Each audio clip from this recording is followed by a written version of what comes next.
ายดีทุกคนวันนี้เฮาก็สิเดินทางไปสถานีคำสวัสดิ์เดินรถกอกๆไปสิขามไปไทยมื้อนี้พาทุกคนไปเบิ่งสถานีคำสวัสดิ์ก่อนเนาะ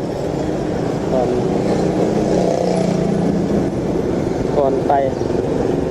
นี่เฮาก็เอิ้นรถกอกๆอยู่ราคา 45,000 เนาะระยะทางประมาณ 3.5 กิโล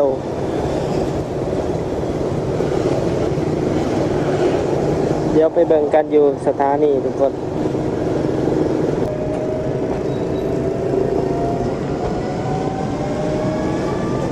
นี่ก็เป็นเขตบ้านพัวบรรยากาศยามเช้าอยู่เขตพัวเนาะ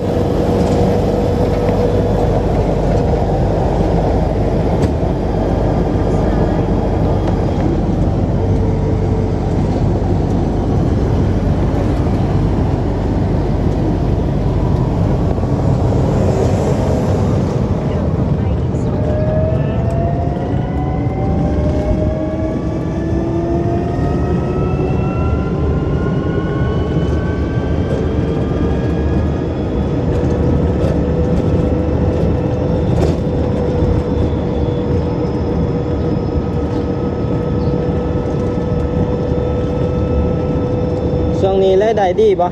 ช่วงนี้เล็กเลยก็ไม่ได้ไม่ได้ก็ได้มันคนไล่ผลโอ้ซุปเปอร์ไล่ผลอย่างนี้นะเดี๋ยวนี้มันหลายบริษัทเนาะบริษัทแต่ยังหนึ่งแบบต้องในจะไปสมัครกันไล่อีกคนไล่อีกรถเขามาเป็น4-5-600เดี๋ยวนี้มันมีทั้งอินไดและอินไดกับต่างมันบ่แล้วก็โลกานี่ก็ต่างอีกบ่เดี๋ยวผมไดเวอร์มีไล่นะไดเวอร์เป็นกับแท็กซี่เนี่ยไล่บัดนี้แท็กซี่ที่เขาเจ้ามาแบบเซาแอปซื่อๆเนาะเวลาเขาเจ้าเอิ้นเขาเจ้าก็หับเบียกเลยวันนี้เขามาเอาแอปไปเล่นคนบอกเป็นรถตัวเองรถซุปเปอร์เขาไปเอาแอปมาเล่นกันเอาแอปมาประกอบเขาจะเอารถส่วนตัวเขาก็ให้เขาแบบไปเอาแอปมาเล่นเสียจะเสร็จเลยเมื่อใดเขาอยากเห็ดเขาไปเห็ดเนาะบางเทื่อเขามีเวียกไปบางเอิญเขาได้ผู้โดยสารทางนั้นเขาก็ได้กำไร2 ตอน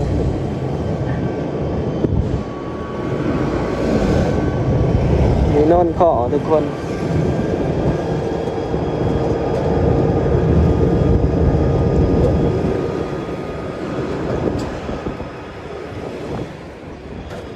นี่คือเดี๋ยวนี้กินเป็นเงินเดือนบ่หรือเป็นเปอร์เซ็นต์เดี๋ยวนี้นั่นน่ะแล้วข้าวเองเขาดีกันเดือนกินแล้วเซาลง300,000นอกจากมาเรื่องค่าเซา300,000แล้วเป็นคนหน่อยมันบ่มีเงิน2%เลยมือนึงว่า300,000แม่นมือนึง300,000เอาที่เรืออันจะเป็นของคือว่าแต่ละมือติดลบก่อน300,000คือว่ามือนึงนี่ถ้าแล่นเอาไปน้อยนึงชั่วเบียบซุกเซินเขามาก็เป็นเสียมบ่ที่เขาเฮ็ดประเทศมาเลเซียมา300,000ไปบ่ได้ไปคนเดือนมาเลเซียชั่วเฮาเซาเลยเนาะอย่างของมาเซาเดี๋ยวไปสมรสเท่านั้นมาเลเซียสมรสก็คือว่าได้เขาเอาบริษัทไปทั่ว300,000ป้าบริษัทกอกๆนี่ก็จำเจ้าเงินเนาะมือ300,000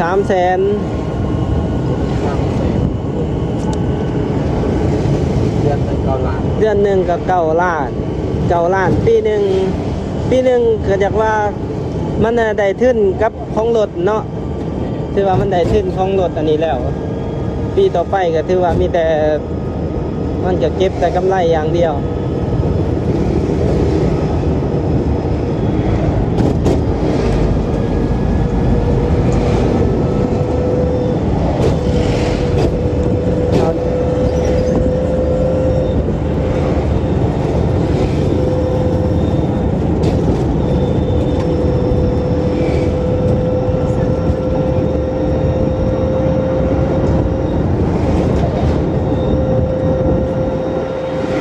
ก่อนค่อยเอิ้นอันมันถูกอยู่รถเก๋ง54,000 รถของต้องเนี่ยวะ แต่ว่ามันเป็นรถที่เขาเจ้าไปเอาแอปมาซื่อๆนั่นแหละเป็นรถที่ว่าเขาเจ้าแลนเองเขา รถสโต้เขา รถส่วนตัวเป็นยิ่งรถไฟฟ้าอีกเนาะพวกนั้นแหล้วเนาะกำไรดีเนาะ ไป รถเขาเองเมื่อย่างก็สิเสียค่าแอปให้เขาอยู่เปอร์เซ็นต์อยู่ประมาณถึงบ่20%ต่อเที่ยวเนาะ แล้วก็สมมติว่า10%เนี่ยเขาเอาประมาณ1%2%ประมาณอยู่20%นี่แหละเนาะจากมูลค่าที่ว่า100,000ก็ได้อยู่20,000เขาจะเอา20,000รถไฟฟ้ามันก็กำไรนั่นแหละไปเที่ยวหนึงเที่ยวละ100,000ก็หักให้เขา20,000ที่เหลือก็80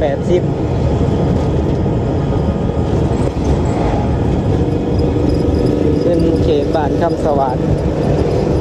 ซื้อๆไปนี่ก็สิออกไปชมสง่าเป็นทางเขาสถานีรถไฟลาวไทยเวียงจันทร์คำสวัสดิ์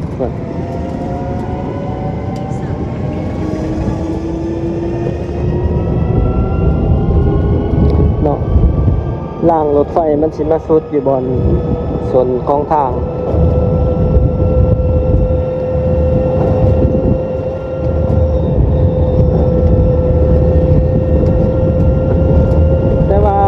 ในเขตคอยหันเอิญ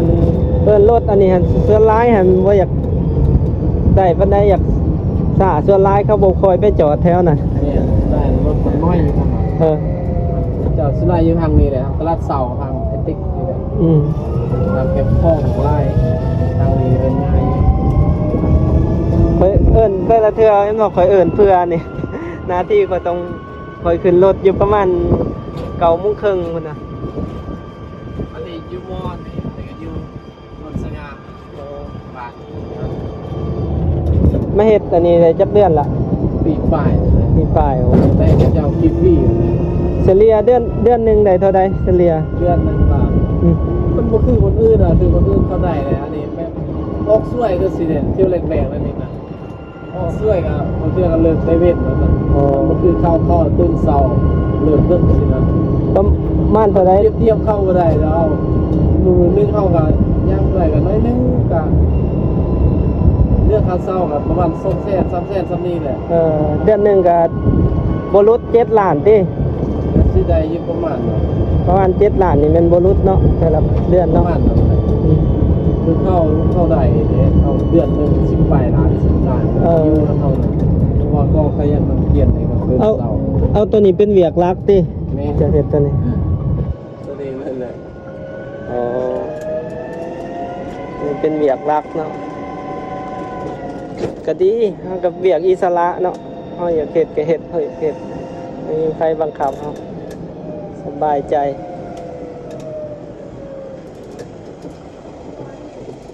นี่ก็ได้มานั่งถา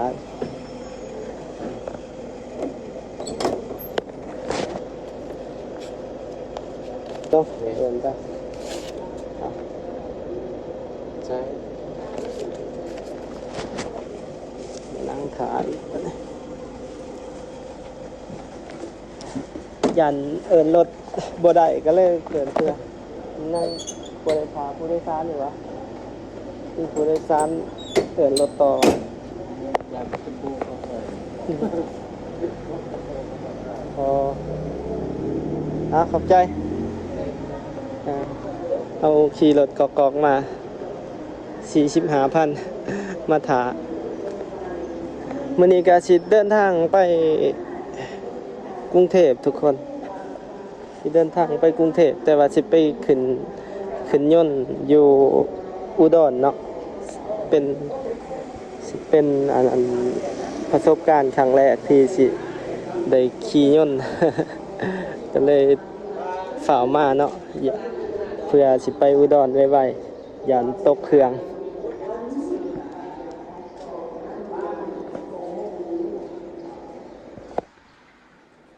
นี่เป็นบรรยากาศอยู่สถานีรถไฟเวียงจันทร์คำสวัสดิ์ทุกคน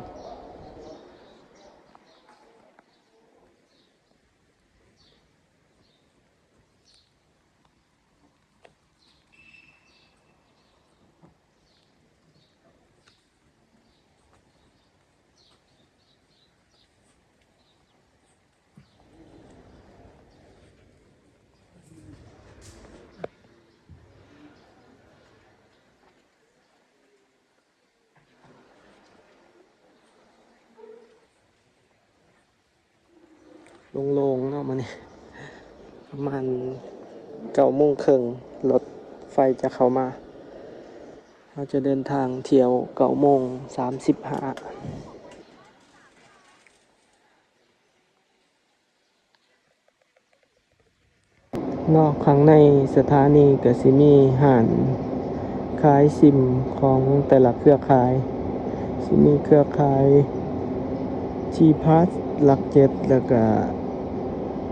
ลาวโทรคมแล้วก็ ETL แล้วก็ Unitel เนาะเป็นเครือข่ายใหญ่เครือข่ายหลักของลาวเนาะก็ถือว่ามีอยู่4เครือข่ายใหญ่4เครือข่ายหลักที่เปิดมาบ่ต่ำกว่า10ปีเนาะแต่ละเครือข่ายทางนั้นก็เป็นโซนขายปี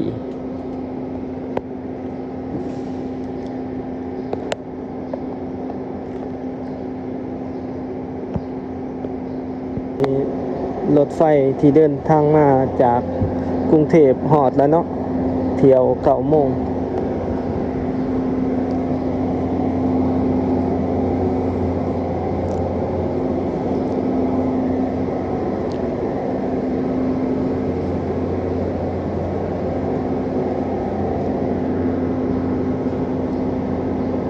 นนี่เป็นป้ายที่ว่าเขาจะ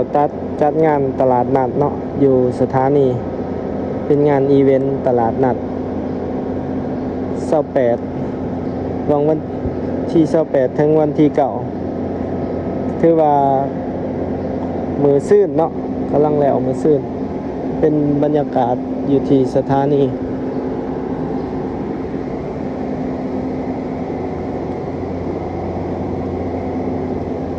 มีตู้ขายน้ำอัตโนมัติเนาะทุกคนส่วนทางนั้นเขาจะเฮ็ดแบบรถไฟเลยเคาน์เตอร์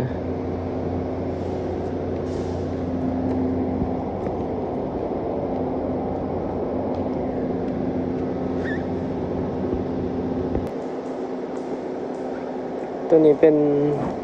ซุ้มที่ว่าเขาจะขายเครื่องเนาะมีหูปแนะนำการท่องเที่ยวอยู่ลาวราฟอเรสต์ตัวนี้อยู่ไกลๆเวียงจันทน์เนาะต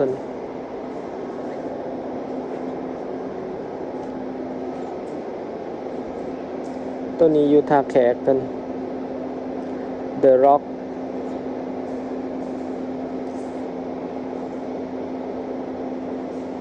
ภูผาหม่าน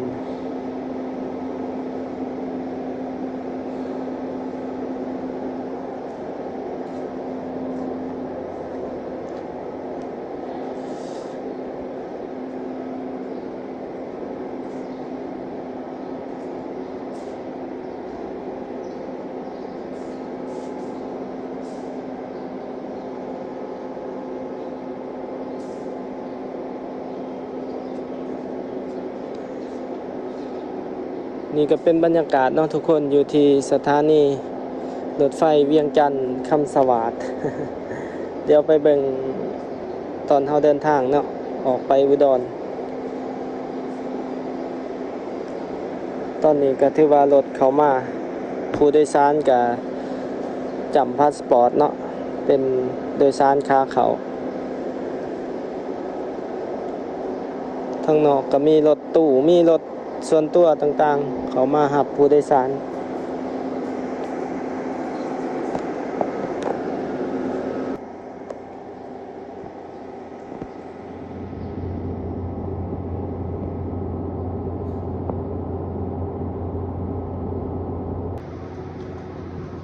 ตัวนี้เป็นตู้ซื้อน้ำอัตโนมัตินะทุกคน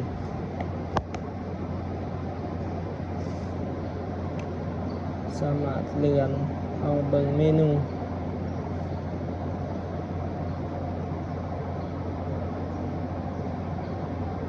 น้ำเปล่าสด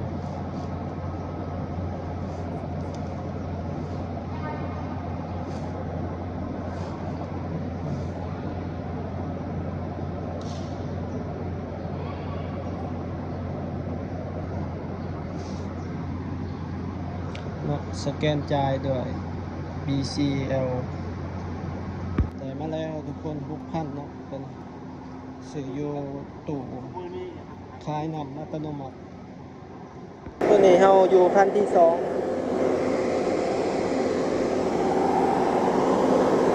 โอ้วันนี้นั่งคนเดียวเลยผมมีคนเดินทางเลยทุกคนแล้วจนงงว่าเอ้าบ่เห็นคนมาสแตมป์บัตรวะแต่แท้มันบ่มีคนเดินทางออกเว้ยมีแต่คนเดินทางเข้ามาช่วงกลางเว้นเนาะโอ้ยรถไฟคันนี้เป็นของเฮาเว้ย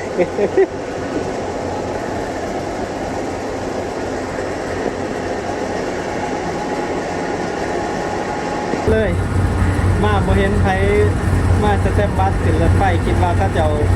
บ่ได้แล่นบ่มื้อนี้ มาบ่เห็นไผ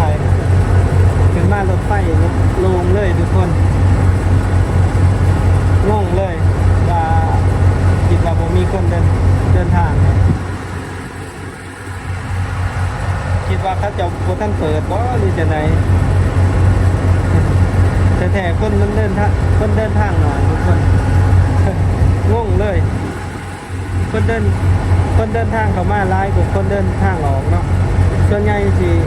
เขาจะจองไปช่วงแรกเนาะส่วนใหญ่เขาสิไปกรุงเทพไป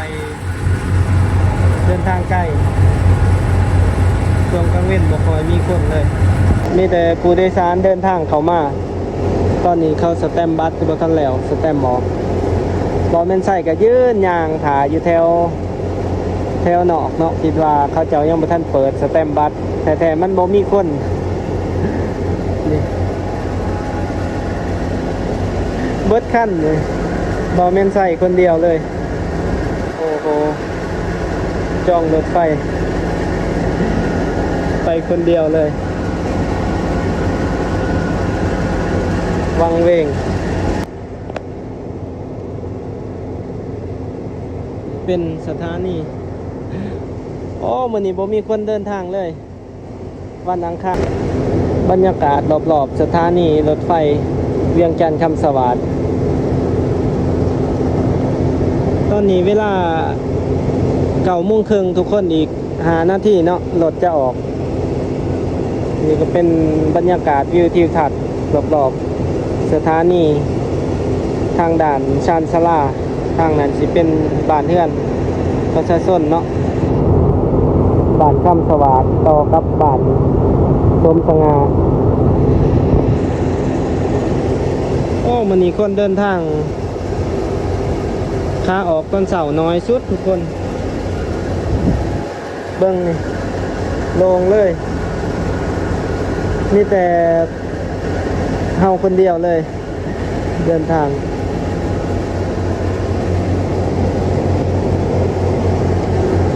มาจองปีเมื่อวานนี่ยาน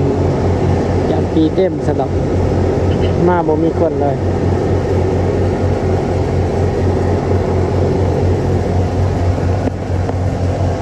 เจอกันอยู่ดอนทุกคนรถไฟออกแล้ว